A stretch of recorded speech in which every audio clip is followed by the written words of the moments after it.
All right, you've seen the product. Now it's time to take action. It's all about that miracle food. My man Chakra Doctor has put some of the greatest superfoods on the planet here in one bottle for you. I know we see COVID going crazy and a lot of different things, testing our immune system. This right here is a perfect cleanse and reboot. Great for the immune system and a great anti-inflammatory. Miracle food. Tell them Viral Hip Hop News sent you. Let's go. 5 comedians out there. Definitely top 5. Stop it. No, you're raw. Well, thank you. You're raw at what you do. I'm one of your top 5. Thank you so much. You don't get the credit you deserve, though. And you know what? As long as they keep calling, as long as I'm still working, I'm gonna be okay. I'm gonna be all right. I would love to get to another level, but you know what? It is what it is. I'm doing what I love, which is stand-up comedy. And not only do I have a new movie coming, I also will be having a new 1-hour special. So look out for that as well. Didn't Katt Williams say that as well too? That you got overlooked, if I'm not mistaken. Yeah, him and Kevin had a little battle on the Breakfast Club. I was like, oh God, don't say my name, please. Don't get me in that. And I was kind of, at first I was like, please don't, I love Tiffany. Don't compare me to her. I've been in the game way longer. She's like a daughter to me as well. I think she's like 5 years older than my own daughter. And, at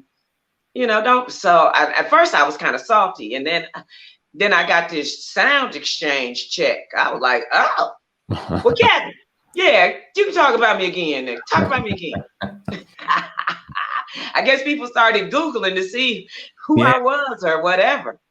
Because the guy on the Breakfast Club, I ain't never even heard of it. Well, that's because you don't know shit about comedy, sir. Who said that? Which one said that? You can't know comedy and not know who I am. I've been on tour with the light-skinned comics in the country. Who said that? In the world. Who said that? Envy or Charlamagne? Who you think? The God, of course. That's crazy. He don't know who Melody Comarcho is. It's okay. If it wasn't for the Breakfast Club, we wouldn't know who he was. How you watch a Martin special, even Katt Williams' first, second, third show, and not know who Melody Comarcho was? I'm not even worried about it.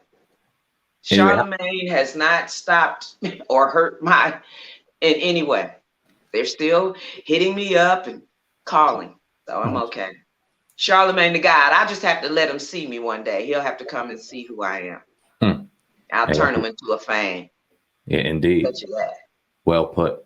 Another queen of comedy that was on that tour with Katt Williams was Lunel, friend of the show. She's been on multiple times. We love Lunel on the podcast. Talk about, do you have a relationship with Lunel? If so, how was it? I mean, when we was on tour, that was my ride or die. Lunel's doing her own thing. I'm doing my thing. We see each other, every once in a while. But yeah, she's cool. Dope. Now you got an incredible story.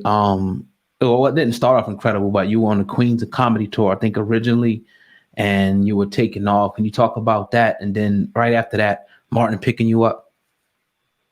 I was hosting the Queens of Comedy. I was the first host of the Queens of Comedy, and it wasn't the Kings. It wasn't the Kings. We wasn't selling out no arenas or anything like that. But when I was hosting, I made sure that every queen on there got a standing ovation. I know how to host if I can't do nothing else. I've hosted every major club in Los Angeles, the Comedy Store, Laugh Factory, and the Improv. I've hosted them all. And I also hosted my own room, the Savoy, for years. So I know how to host. Everybody don't know how to host. You got to hit it and then bring your people, your acts on. So I did that. I asked them if there was any joke that was similar to one of theirs that I did, because great minds think alike. They might have had something similar to let me know, and I wouldn't do it. I could write another joke. And they were like, no, everything's good. And I think after the third show, and this is 3 shows of standing ovations, I was told, well, you're not that good a host, so we're gonna, what? No, you gotta give me another reason. That ain't it. And then I was devastated because I'm a mother. I was divorced by this time. So I'm a single mother of 2 kids that I got to feed, and now this is my money that's gone. And I'm like, oh, fuck. But my God is so good. Within a week of him letting me go, Martin called and said, hey, you want to come on tour with me? And I had told him what happened. Yeah, they took me out to Queens County. And he was like, oh, don't worry. What are they paying you? Oh, I'm going to double that. Bam! And you'll be the only queen on this tour. Bam! And I ended up touring with, and then Martin told me one night after a show, and this was a couple years later, when I'm on tour, you're on tour. What?